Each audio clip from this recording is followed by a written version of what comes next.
Well, hello everyone and welcome to another baking live stream. I'm Anna Olson. It's my pleasure to be presenting a wonderfully fall recipe for you today. We are making maple pumpkin scones. And I really want to inspire you to get in the kitchen as soon as possible. Maybe right after you finish this video. I suspect, Mary Beth, you might be baking along with me. If you have decided to bake along and you're following with the ingredients that you see right below the screen, you want to start by preheating your oven to 400 degrees Fahrenheit. That's 200 Celsius. And then you should be ready to go by the time we get our scones ready. I do want to say the hellos to everyone. Mom, if you're watching, Bonnie down the street, Suzanne, I think you're watching too. I see lots of hellos coming in from all over the place. I saw someone from Toronto writing, California, Bolivia. I think I saw Cherry on there. That means you're watching from the Philippines. So hello to everyone.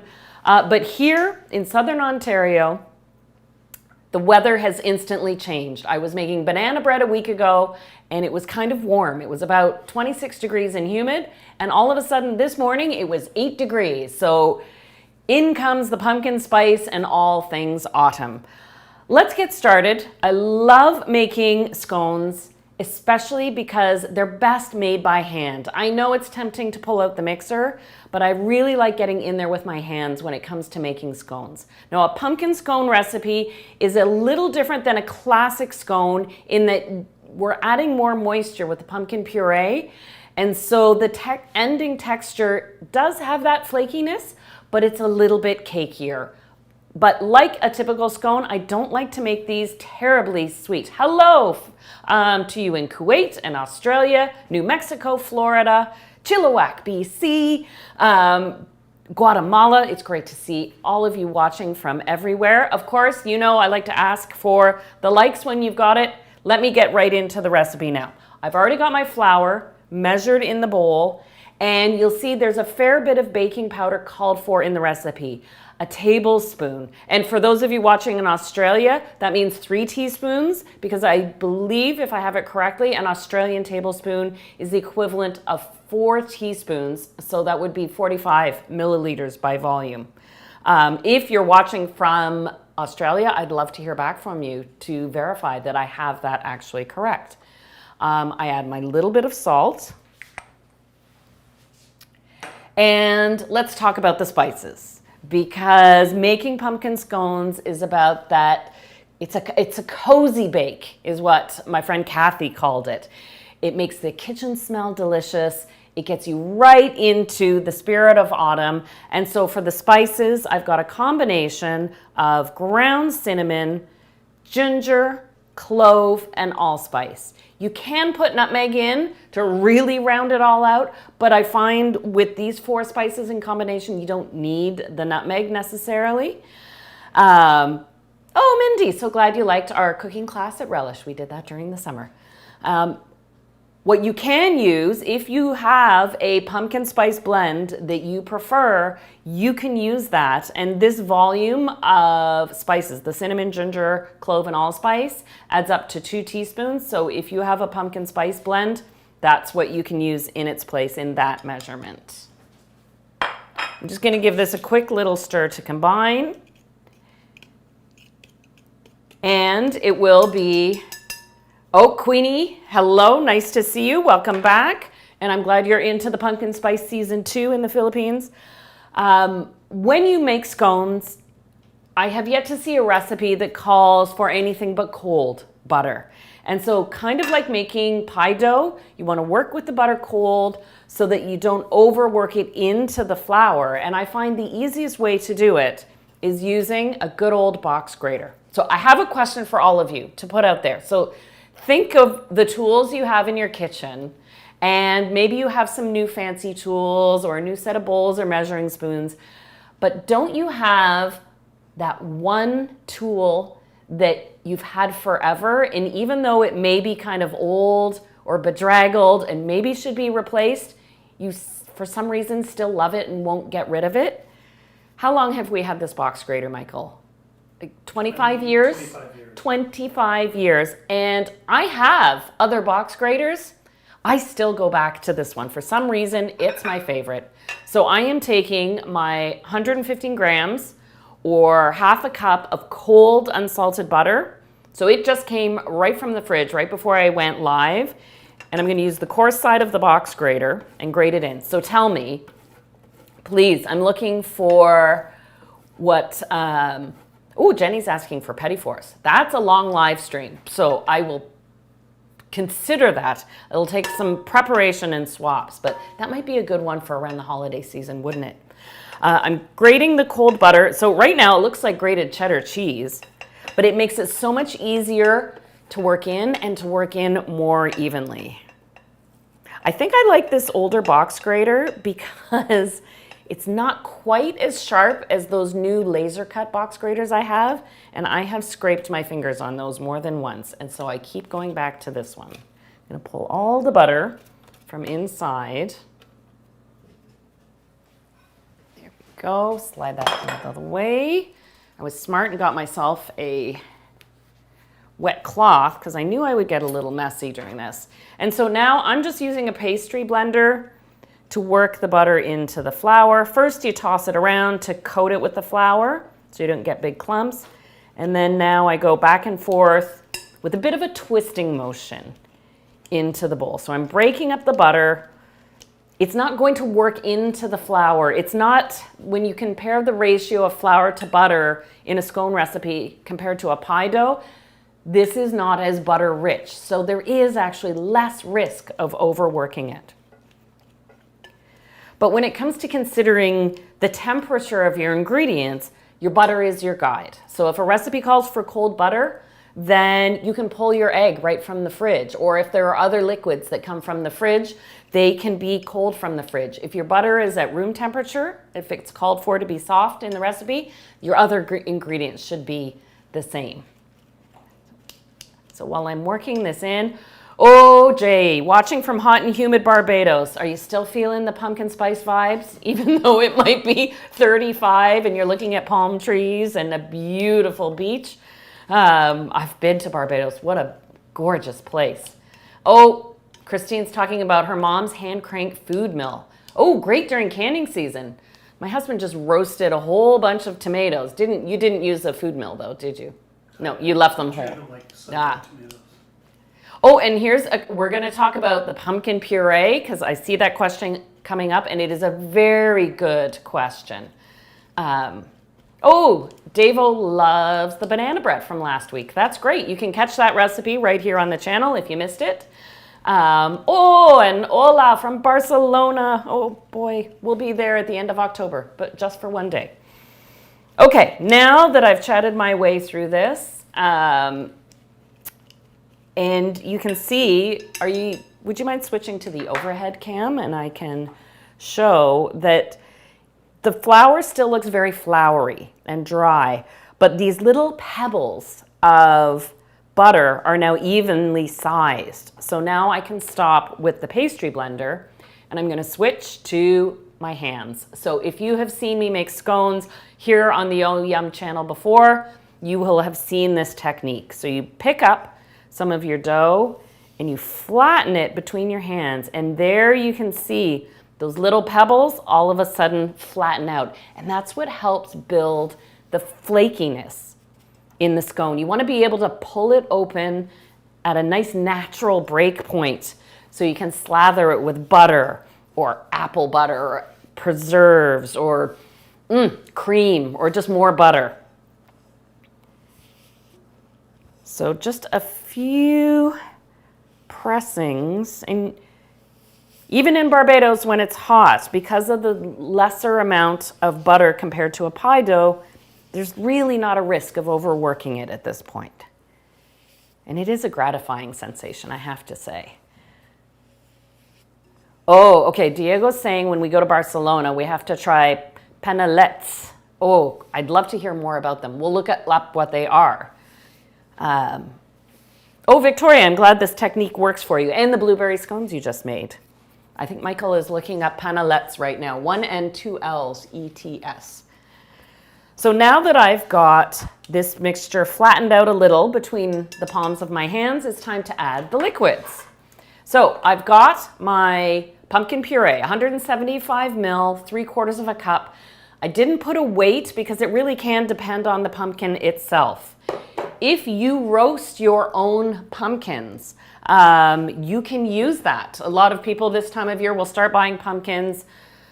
You want to make sure you're using a pie pumpkin, a dense pumpkin.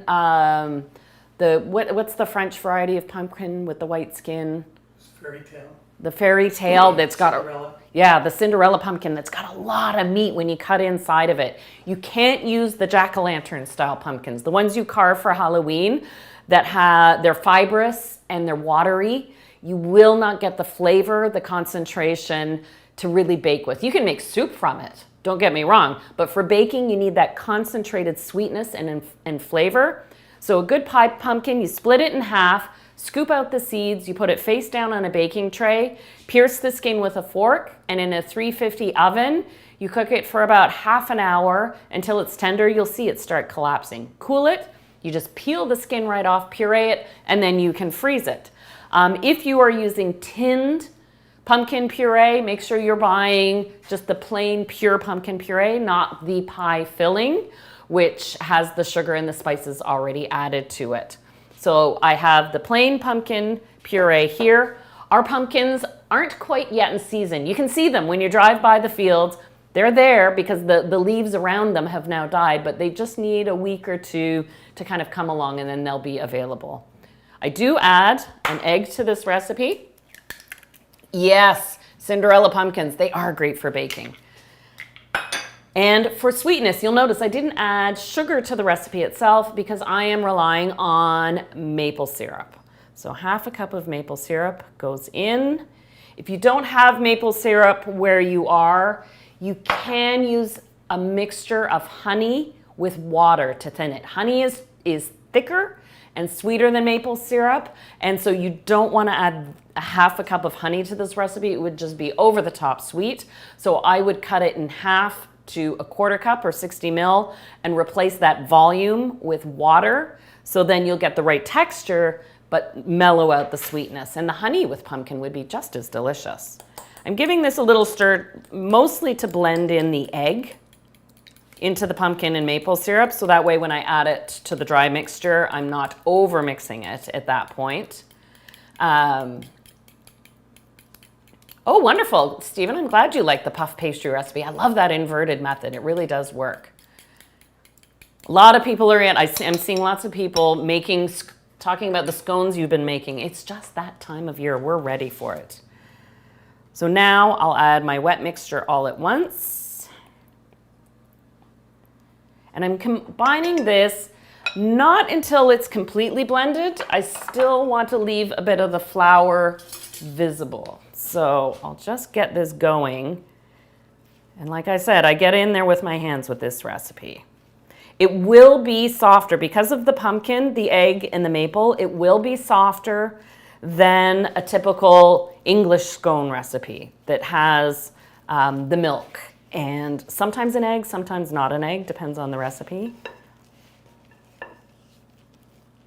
There we go. So now that it's kind of craggy looking, but there's still dry flour visible, I don't want to get my little placemat messy. I'm going to turn this out onto my work table and bring the dough together with my hands, my bench scraper to keep things as tidy as I can.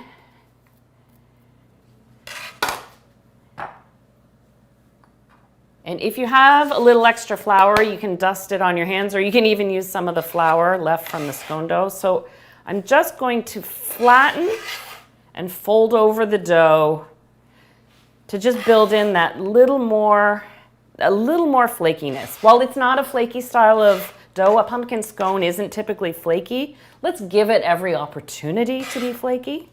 So this is how I finish working the dough. You know, another flavor combination I absolutely love is pumpkin with cranberry. And fresh cranberries are going to be coming into season. And so at this point, if you wanted to add a handful of fresh or even frozen, or for that matter, dried cranberries, as you're folding and bringing the dough together, that's when you want to add those little extras. Ooh, or how about some toasted pecans? All those fall flavors. I gotta love it. Okay, I can feel the dough coming together. It's not sticky yet, but I can feel it's getting a little bit softer as those dry ingredients finish working in. And you can really see, I don't know, is it better, Michael, if I hold it up this way? Look at the flakiness just from that pressing and folding. And I am, if you can't tell, I'm pressing very gently. I'm not really, we're not kneading the dough. We're just bringing it together. So now to get I'm going for the classic scone wedges there. You can kind of see, even though the dough is soft, that flakiness is there.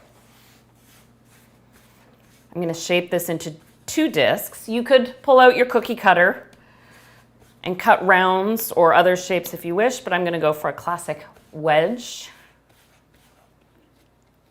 So after you've shaped it into a disc, gently flatten it, but not like a pie dough again. I'm going to go about an inch, so 2.5 centimeters thick.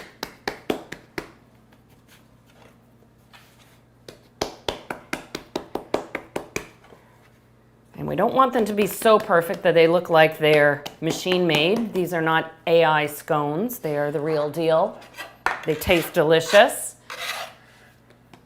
Oh, I'm glad you like the looks of the dough. Oh, from Montana. Hello, and Belgium. Wonderful. Oh, I'm glad you like the carrot cake. It's such a pleasure to be able to share these recipes beyond all borders. We all love our sweet treats. And it's the time spent in the kitchen baking, knowing you're baking to share, that's so important.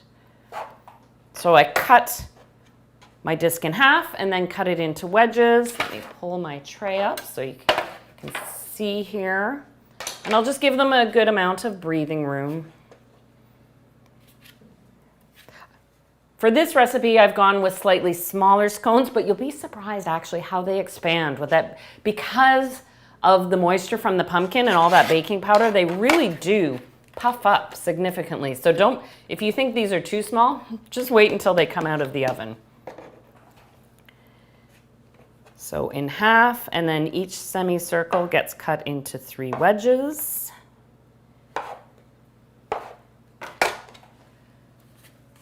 With this pumpkin scone recipe, I'm going to finish it with a maple glaze, but you don't have to do that. You've got that subtle hint of maple in the dough recipe, so it's deliciously palatable on its own. If you weren't planning on putting the glaze on top, you might consider adding a little shine by either dipping your fingers in milk and just patting it on the surface of the scone, or you could take an egg or an egg white, whisk it lightly and brush the tops of the scones. And so that way when they bake, they get a nice shine. I'm putting the glaze on, so I don't need to bother with that step of it. And I'll show you what it looks like out of the oven so you'll see the difference of what I mean. Oh, Sandra makes the cranberry scones. That's right. I've got that cranberry lemon scone recipe on the channel. That was one of my earlier recipes we put on the channel here. It's a good one. And yes, I agree. The cookie cutters, sometimes you get the waste or you're re-rolling the scraps, and those re-rolls never look as nice as the first batch. So I like the wedge look too.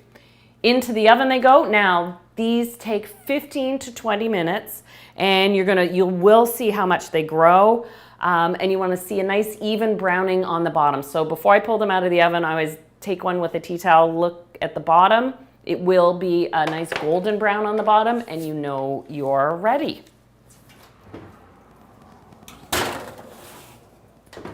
I also like to lift up the scone to check its weight, because as the scone bakes, it dries and becomes lighter. And if you pick up the scone and it still feels heavy, it might still be wet in the center. So you give it that couple of extra minutes. Ooh, rosemary lemon, that is a great idea.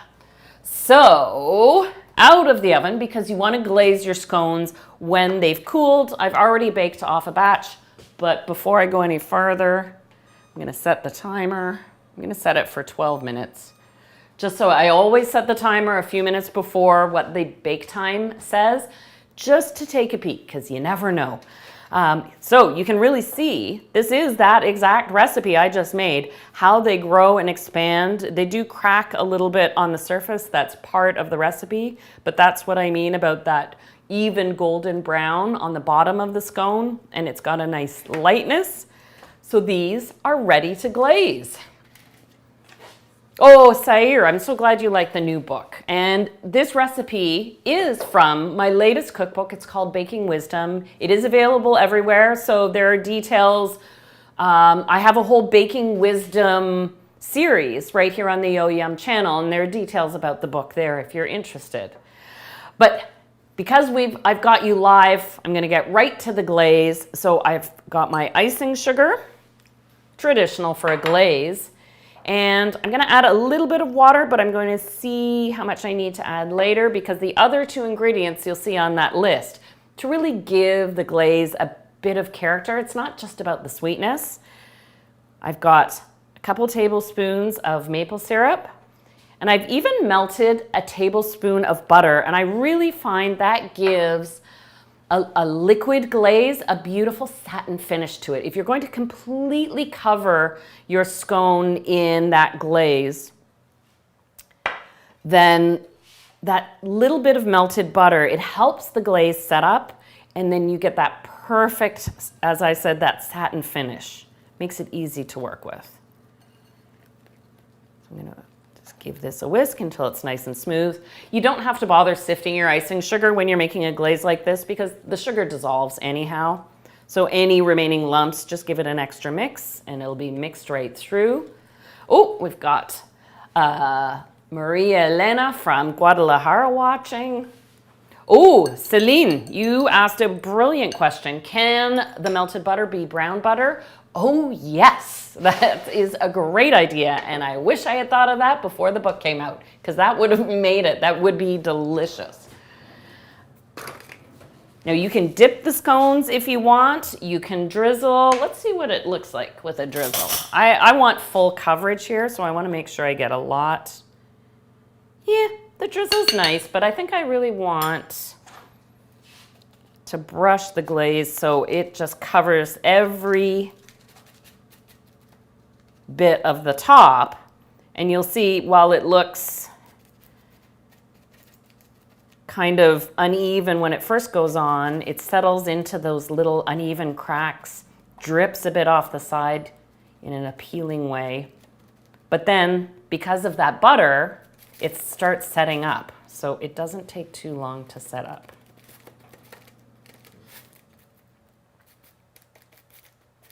Oh, this is that kind of scone that it's meant to have with your pumpkin spice latte, if you're a pumpkin spice latte fan. But clearly, if we're all hanging out together and I'm making these scones, you're a pumpkin spice. The pumpkin spice has nothing to do with the pumpkin. The pumpkin has to do with the pumpkin. The spice is just that combination of the cinnamon, ginger, allspice, and clove. So that can go in anything.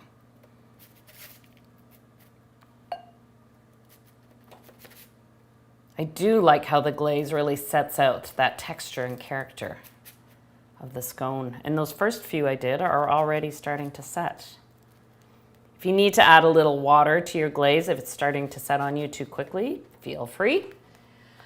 And Maureen, you are asking a valid question. Can you use honey and maple instead of maple syrup? You can, but not in the same amount, because it is thicker and has a more concentrated sweetness. So cut the proportion in half and replace that half volume with water, and then you should be fine. The flavor will be a little bit different, but honey and pumpkin is a delicious combination. If you wanted a sprinkling of chopped toasted pecans on top, I think that would be absolutely delicious. You'd want to put them on before your glaze sets. And here's a great little sort of side recipe. If you want to make beautiful maple toasted pecans to add to anything in the fall, for every 1 cup or 100 grams of pecan halves, add 2 tablespoons of maple syrup. And then even if you're making sweets, you could add a little bit of ground black pepper. You toss it in a bowl, spread it on, for 1 cup, just put it on a pie plate And after about 12 minutes at 350, that maple syrup caramelizes on the pecans and it candies them, but it isn't overly sweet and it is delicious. And so those chopped up here or on top of your pumpkin soup or in your pumpkin seed and arugula salad would be absolutely delicious. Maria, I wish you could smell these too, because they do. When I pulled this batch out of the oven, Michael came in the kitchen and just was saucer-eyed saying, oh yes, I am ready. So we are going to, I like this question. Diego's asking, why do we glaze scones when they're cold but donuts when they're hot? I think the nature of the glaze is different. This glaze, if I put it on the scones while they were hot, I think it would run off and it would be too thin. Where if you're doing sort of that honey dip donut where you glaze the whole donut, you definitely need it to be warm so that the coating isn't too thick. And then when I make a glaze for a donut, I almost make it similar in style to an eclair glaze. So that's a question that I have a bit of an answer to, but I don't think I actually have the full answer. It's a very good question, a philosophical question for us to ponder, Diego. Could you use this as an alternate glaze for the hot cross buns? Yes, you certainly could. And you know, a hot cross bun we associate with spring, but really it's got the glaze and it's got the spices and it's got raisins. So change its shape and it still kind of belongs in the fall season. Maybe you pull out the lemon zest because that gives it a bit of a springtime flair. And Sayer is asking, am I making something for this Halloween?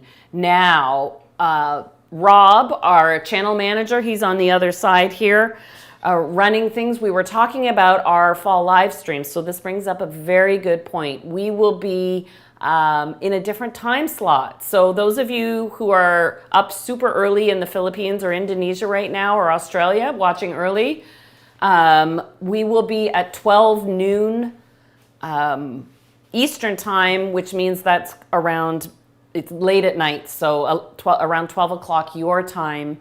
And then, yeah, it's just because of where we are and what we'll be doing. So to your point, I'll give thought to that Halloween recipe. I do have some Halloween features that will be coming out and you'll see them on my Instagram and TikTok handles coming up soon. I made some really cute things, didn't I? I've already worked on them, so I've got them really pinned down. And yes, thank you, Rob, for putting that out there. We will be back with the next round of live streams, October 12th, which happens to be just after our Canadian Thanksgiving. Our Thanksgiving is earlier than in the States. And then a week later on October 19th. So I think you can definitely expect some seasonally inspired recipes from us, and we'll be from a different location. So I can't wait to share where I'll be and when you join us on the 12th and the 19th. Yes, it is true, Nicole, being past midnight in Europe. So it'll be better when we're on at noon because it'll be 6 p.m. in Europe, depending where you are in Europe. So everybody, I just want to clarify. Yes. Australian tablespoon. 20 mLs. Oh, it's less. Okay. No, so the imperial is 15. It's 15. 15. Thank you. Because I think you said 40. I went way off the rails. Traditional is 15. Yes. And the Australian is 20. Thank you. Michael has verified and confirmed, because cooking and talking, it can be tricky for me sometimes. He catches me, but this is why we back each other up. And it's good to be challenged that way. So the Australian tablespoon is 20 milliliters, where the North American tablespoon is 15 milliliters. So yes, it is 1 teaspoon, 5 milliliters larger than ours. Whew, okay, I'm glad I got that out there and documented. Yes, Diego, Michael is very efficient. I've already looked up his cookies. They have chestnuts and potato. Oh, and Michael's already looked up your cookies with the chestnuts and the potatoes. So we'll be sure to try those in Barcelona when we come. Greg, you have to take the kids to school. Everybody's got to get on with their evening, their morning, their day, or go to bed. These maple pumpkin scones, I want them to be part of your regular repertoire. As the cold weather comes in, these are, just like Kathy said, such a cozy bake. They make the kitchen smell great. They're delicious. And Bonnie, I know you're coming over to get this round of them right now. So everybody, I wish you happy sweater weather season, and I will see you on October 12th. Thanks. Oh, I should crack into one. That's usually what I do before I sign off. And yes, I would love to go to the Azores and try some of those desserts. It's a beautiful, delicious world out there to explore. But right now, it starts with a maple pumpkin scone. Yeah, it's got that softness, but it's nice and moist, not dry in the least.